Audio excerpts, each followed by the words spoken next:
అందరికీ నమస్తే అండి. ఈరోజు నేను శ్రీరామనవమి పండుగ సందర్భంగా దేవుడికి నైవేద్యంగా పెట్టే పానకంని, వడపప్పుని ఎలా తయారు చేసుకోవాలో చూపించబోతున్నానండి.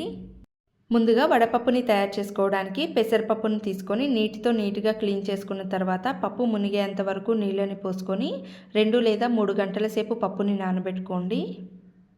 2-3 గంటల సేపు నానబెట్టుకున్న పెసరపప్పుని హోల్స్ ఉన్న గిన్నెలో కానీ స్ట్రైనర్లో కానీ వేసేసి ఒక 10 నిమిషాల సేపు అలాగే పక్కన ఉంచేయండి. పెసరపప్పులో ఉన్న ఎక్స్ట్రా వాటర్ సపరేట్ అయిపోతాయి.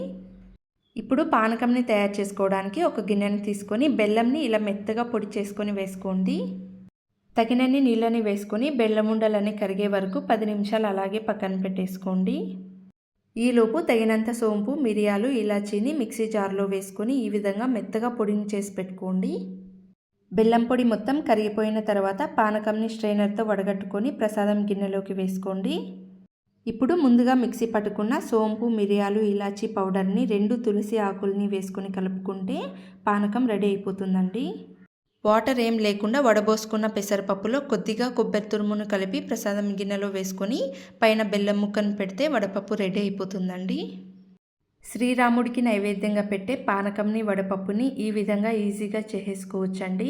ఈ రెసిపీ మీకు నచ్చినట్లయితే లైక్ చేసి ఇలాంటి మరిన్ని సింపుల్ టేస్టీ రెసిపీస్ కోసం సబ్స్క్రైబ్ చేసుకోండి.